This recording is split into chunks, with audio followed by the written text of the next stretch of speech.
enhlizweni ukuthi yazi sometimes sibevele iqondane kabuhlungu kube ukuthi bekuyinto kade phambi kwamehlamble mase kuvele ngibizelwa yona. Amen.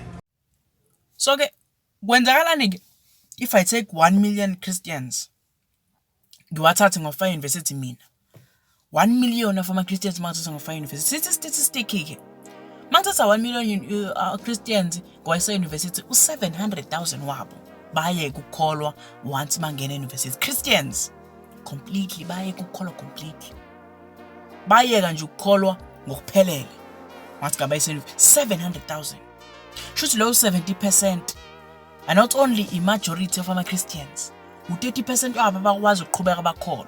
Angikwazi ukuthi lama-Christians aqhamuka kwamathempeli abazalwane abazalwane bayingane zabazalwane noma bakholwa noma kukanjani indaba yabo nokukholwa, but ukuthi we lose majority of ama-Christians to ungene university, not only lose nge-majority u-70% wabo bahamba baye kukholwa is something that is a phenomenon. Shuthi kahle kahle ngamanye amazwi this is a problem. The thing is singabazalwane asifundiswa ukuthi mangabe umzalwane ukholwa yini okumele uyenze. So ngelinye ilanga mase ngibiza sotweni uzokhuluma into kanje kanti uNkulunkulu besembulele kumina kufika ukuthuka kumina enhlizweni ukuthi uNkulunkulu unendlela yakhe yokusebenza esingasoyiqonde. So mangifika ngibiziwe ukuthi ngizokhuluma lento lena ngase sengikhuluma mhlambe kanje. So ke kuyekwenzeke sometimes imabuka grade 12 noma grade 11 noma grade 9 kube khona elective career guidance mase futhi i-life orientation iqala nayo kusukela kudala ngathi mhlambe ka grade 5 lapho mina ngashawa kabuhlungu ngathola i-life orientation empilo yami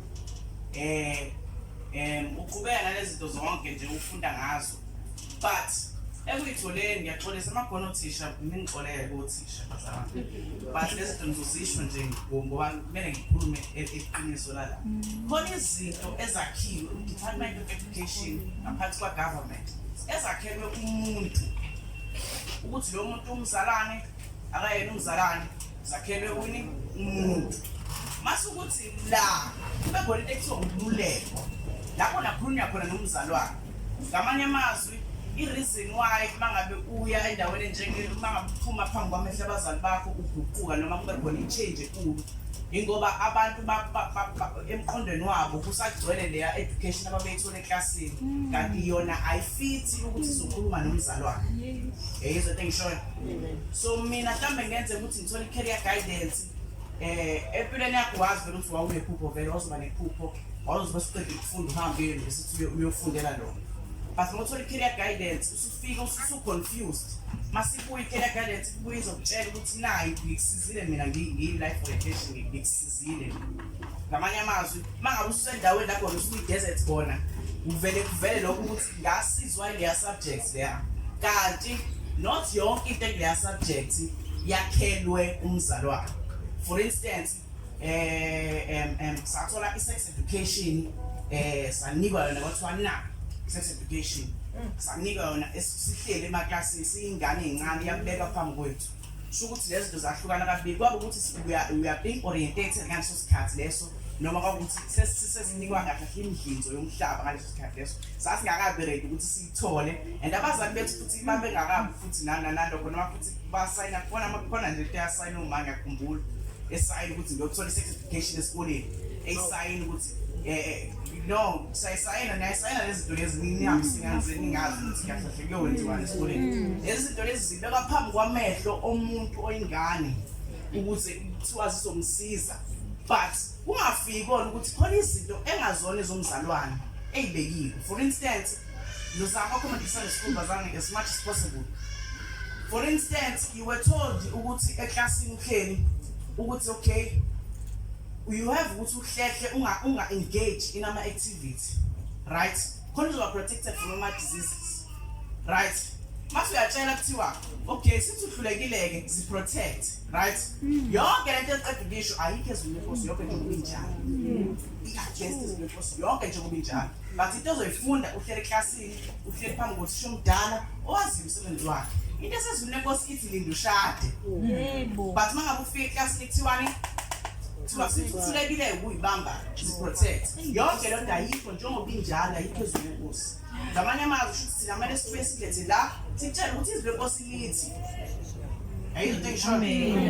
so mangabe usuyisiposa endaweni enjengaseyunivesithi-ke lezi zinto zibuya njengoba zinjalo ubuye nje ukuthi nga-orientate eklasini so semi-lifestyle yami lena engizoyiphila-ke manje ngoba ngayithola le-education esikoleni kumele manje cha yonke le nto leyo akuyona ululeko kumzalwane so namhlanje ngicela uzotsheka umzalwane ukuthi ululeko umzalwane uthini sathola zo-3 lezinto lezi sathola i-career guidance ekutshela ukuthi wena kumele wenze into oyithandayo bangatshela ukuthi uNkulunkulu wakupha i-talent ama-skills awenze ukuthanda kwakho kuphela but wenza ngokulalela uNkulunkulu uphinde ulalele uNkulunkulu akuphazi kusho ukuthi ululeka umzalwane education yasesikoleni mase ukuthi ka-certification uletha sengivule kuyona watshela ukuthi wenze zonke lezi zinto lezi izwi lenkosi yasho ukuthi umzalwane kumele enze njani kumele ashade noma futhi esushada futhi kunama-rules akhona lapha akwazi uvele ungene nje divorce court noma yinini because niyenisemba ukuthi niyashada khona nizodivorce ngithi kanti awungeni uma ngabe umzalwane ku-divorce court noma kanjani noma usungenile mhlawumbe senisayinile senihlukanisiwe laphaya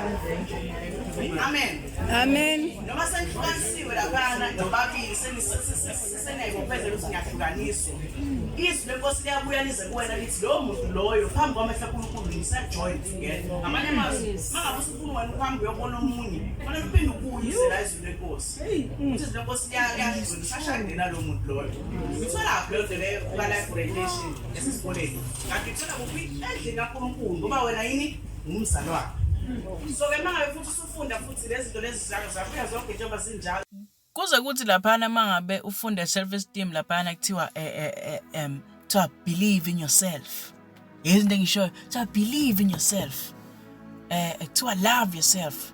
To have pride. To no one is perfect.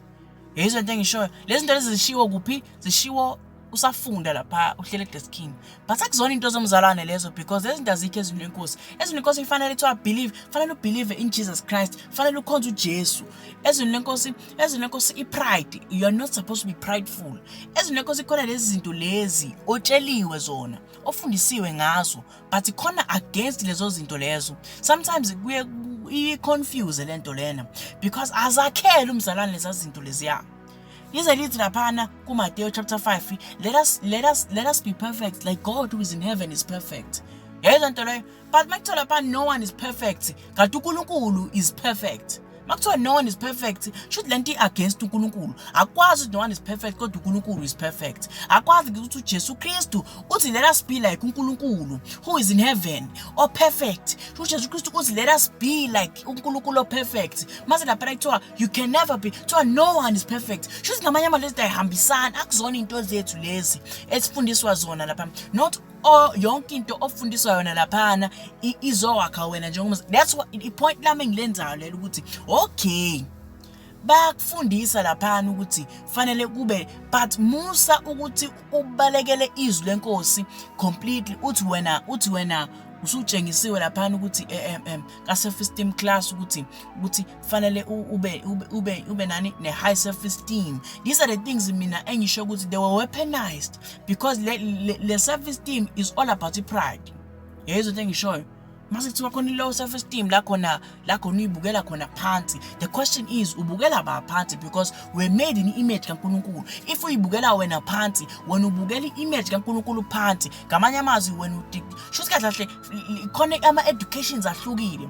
Mina ngisho ukuthi mina fanele ubhocobale noma ube no, ngithi mina ezwini lenkosi khona i-image kaNkulunkulu esidalwe ngayo. Wena ubuka le image kaNkulunkulu mase uyibukela phansi. The question engibuza wena yona ukuthi wena ubukela uNkulunkulu yini phansi. Yabona lezi zinto lezi ukuthi lezi zinto mase uyibukela phezulu ushuthi wena usu prideful. Shuthi khona izinto ezwini lenkosi ezihlukayo ne-education engakhela umzalwane. Ilezi zinto lezi ezincane nje kufanele sikhipha ama-tabs onzona mase siyabuya siyabheka ukuthi lezi zinto esifundiswa lapha ziyafana nezinto ezwini lenkosi. Izwi lenkosi lapha uwodwa umyalelo onesithembiso ezwini lenkosi lonke. Ngamanye amazwi mangakulandela incwadi you find out ukuthi wonke ama-commandments akhona lapha kuleya ncwadi leya ngenkathi uyifunda all of those commandments kwakhona isithembiso vele ukuthi Israel iyongena kwizwe lesithembiso sabo but kwangayona le imiyalelo elinked to lezi ayithembiso futhi lokho kwakuwukuthi uNkulunkulu wayefuna ukuprepare abantu bakhe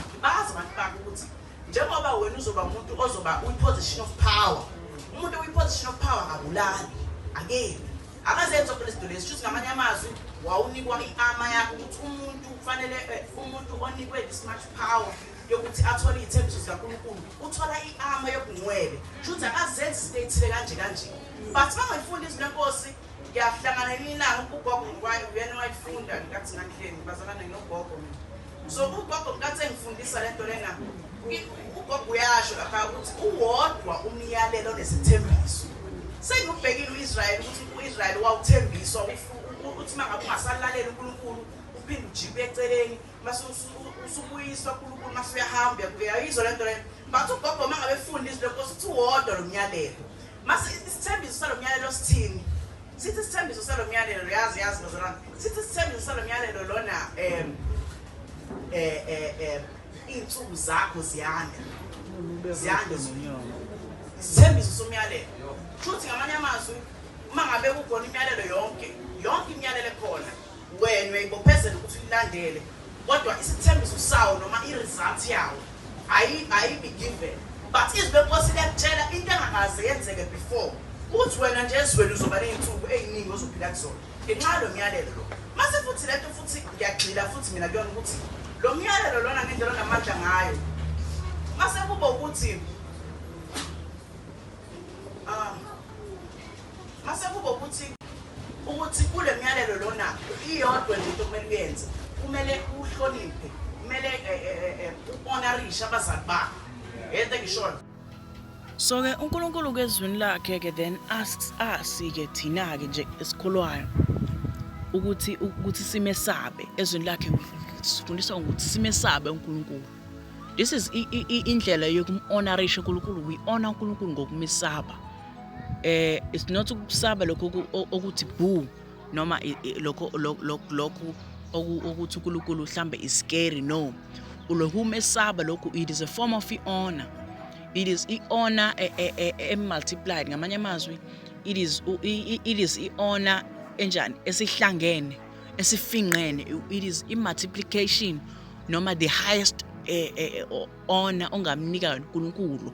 Shothi uNkulunkulu siyamkhothamela ngamanye amazwi siyamesaba mangabe uNkulunkulu is in our presence siyam-acknowledge ileyo form leyo. Inkosi ke then inkosi a king noma a high chair ayikwazi ukuthi ihlonishwe.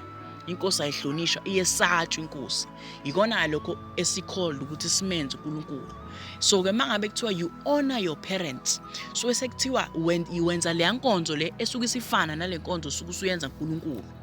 So le nkonzo yokumesaba uNkulunkulu sekuthiwa honor your parents. Shothi ngamanye amazwi it is the basic weapon ababeshumayeza sakhula babethi abazali bakho ba uNkulunkulu basemhlabeni. Sho ukuthi lezi zinto lezi amathuluzi lawo esinikiwe njengabazalwane ukuthi sikhombise indlela esimkhonza ngayo uNkulunkulu ukuthi simesabe uNkulunkulu.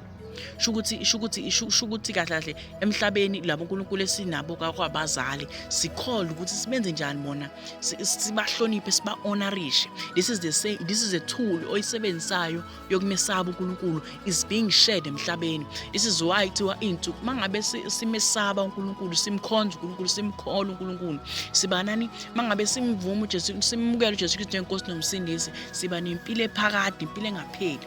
But mangabe sibenze njani siba-honorisha abazali bethi insuku zethu ziyanda ezweni. Uyabona lento ukuthi inokufana okuthize. If uNkulunkulu simenze njani simesaba simkhonza simdumisa uNkulunkulu senze njani siba nensuku siba nempilo ephakade. If we honor our parents nekuba nabo banempilo etimed nabo isikhathi naso siyakhuphuka sethu siyanda ezweni. Yayizwa into engisho you have to honor abazali bakho. uJesu Kristu kathi ekuyiveleni izono zethu i-action ayethatha ukuthi afele izono zethu kwakuthi siphile impilo phakade. Amen.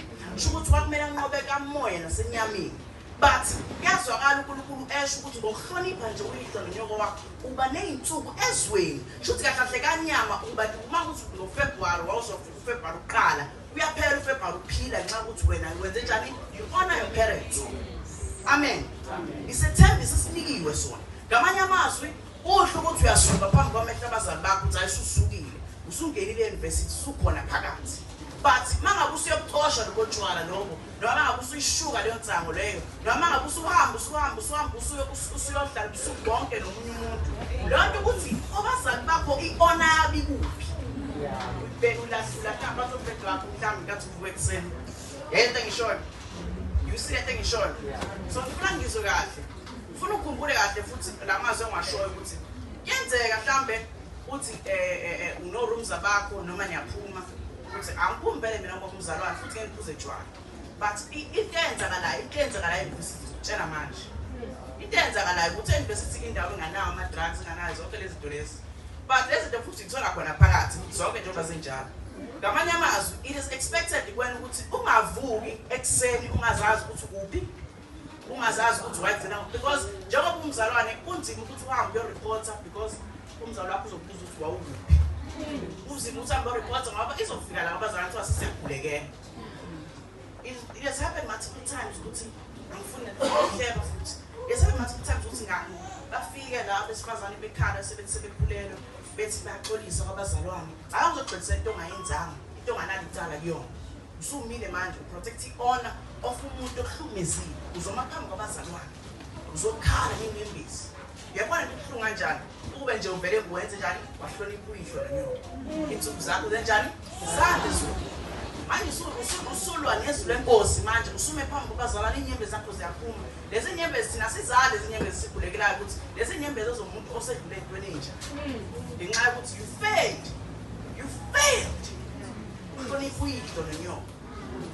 And into futhi ngoba sengihlalisa phansi kwabazalwane into eyafika kumina ukuthi le generation esiphila kuyona i-generation le ebhaliwe ezwi lenkosi akuyona noma yiphi generation sikuyona kule generation esikuyona sinogcobo lukamoya oyingcwele.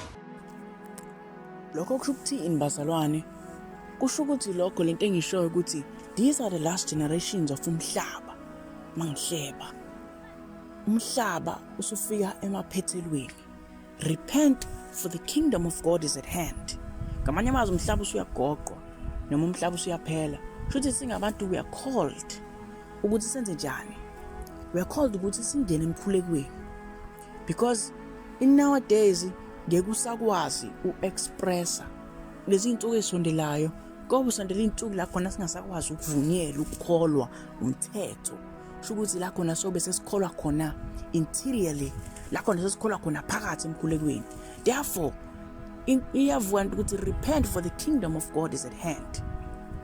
Shukuthi lento engishoyo ukuthi sekuyilokho manje ukuthi in this generation ile generation of prophecy le generation la khona kwathiwa khona umoya ingcolo uyowehla and the sun iyojika isani bemnyama and the moon will turn red. This is the generation engikhuluma ngayo, the generation la khona uJesu Kristu khona yobe secingwa khona la khona igeneration khona ethi intombi ezishumi zafika ubusuku zalala. This is the generation engikhuluma ngayo, i-generation yokuphela kwayo yonke into. Therefore if kukhona inkinga enjengalezi it is mainly because inkinga lezi ze generation yokugcina ukuthi khona abantu abangasakholwa ngenxa yokuthi bangene kwama institutions ama tertiary institutions. Yizo into engisho, so it's something ebukeka incane ingathathwa lightly, but it also it combine ama major issues for all Christians. Ngamanye amazwi lento engizoyisho futhi ufuna ukisho ngidlula siyangena emkhulekweni asiphumi emkhulekweni. Yento engishoyo waqala ukuthandaza wangayeka ukuthandaza. Yento engishoyo ngamanye amazwi ukhona lapho ukuthi mangabe usafastile uzizwe ulambile during fasting uthi ulambile. Ukuthi leyo into ikhombisa ukuthi inhlungu zokuthi usasemkhulekweni.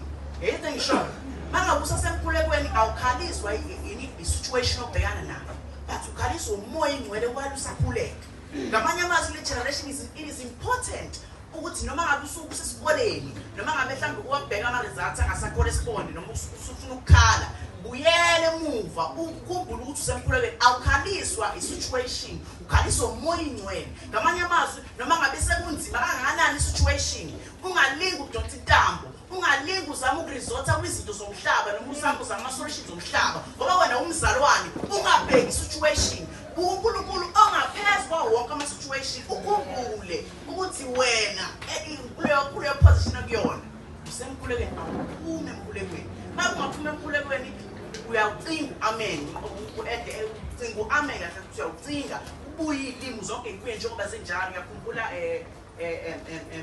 ubaba uSithole lo ongasekho umfundisi omkhulu wayesho ukuthi uyawuvula nje umnyango uthi uyawuvula uyibona usukhulekela umnyango kanti bekuzongena kutshontshwe lapho wena ubhizi ukhuluma ngey'limu abantu bakuthi nalo uhlane yabo vele likhulekela umnyango kanti le nto yokuthi usemkhulekweni futhi yenza njani awuphume emkhulekweni because ziningi lapho izinto e-university ozohlangana nazo engaphezu kwakho ongeke futhi nawe ukwazi ukuyimela ngiyakhumbula oPaul bonke ezweni lenkosi abaprofethi ngiyabathanda babethi you flee from the sexual immorality you flee from you abanga abantu ababhekana nabantu kubabulali empini but you flee from the sexual immorality you flee uyabaleka ngamanye amazwi ingaphezu kwakho futhi uNkulunkulu umbekile kuthina i-desire uyibekile ukuthi nangumuntu ngimbekile ukuthi umuntu abe nalokho musayo wena ukuthi wena uzozama wena ukumelana nabantu khona izinto engaphezu kwethu you are asked ukuthi ungene emkhulekweni ungaphumi emkhulekweni ngamanye amazwi angisho ukuthi asibe pure noma sibe ngcwele noma sibe ngcono kunabanye